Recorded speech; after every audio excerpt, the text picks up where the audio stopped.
আচ্ছা, আমরা যদি আগে থেকে জানতে পারি যে এই প্রশ্নগুলি পরীক্ষায় আসবে তাহলে কেমন হয়? হ্যাঁ বন্ধুরা, আজকে আমি তেমনই কিছু প্রশ্ন আজ তোমাদের সম্মুখে উপস্থাপন করব, যেগুলো তোমরা যদি ভালো করে দেখে যাও পরীক্ষার আগে অবশ্যই করে এখান থেকে তোমরা কমন পাবে, 100% গ্যারান্টি। আজকে আমি উচ্চ মাধ্যমিকের বাংলা বিষয়ের বাঙালির শিল্প সংস্কৃতি সাহিত্যের ইতিহাসের প্রথম অধ্যায় গানের ধারা থেকে খুবই গুরুত্বপূর্ণ পাঁচটি প্রশ্ন তোমাদের সম্মুখে উপস্থাপন করব। সেগুলি হলো: ১ নম্বরে, বাংলা গানের ধারায় রজনীকান্ত সেনের অবদান আলোচনা করো। ২ নম্বর, লোকগান বলতে কি বোঝো? বাংলার যে কোনো দুটি লোকগান সম্পর্কে আলোচনা করো।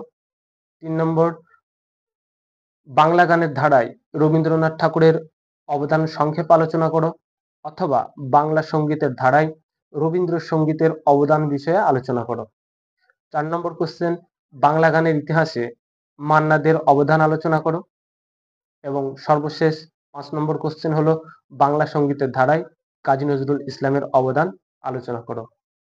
তো বন্ধুরা, আমাদের এই ভিডিওটি যদি ভালো লেগে থাকে অবশ্যই লাইক এবং কমেন্ট করবে, আর বন্ধুদের কাছে বেশি বেশি করে শেয়ার করবে। আর তোমরা যদি এই সকল কোশ্চেনের অ্যান্সার পেতে চাও অবশ্যই আমাদের স্ক্রিনে দেওয়া হোয়াটসঅ্যাপ নাম্বারে মেসেজ করে জানাবে, আমরা অবশ্যই এই কোশ্চেনের অ্যান্সারের পিডিএফ তোমাদের কাছে পাঠিয়ে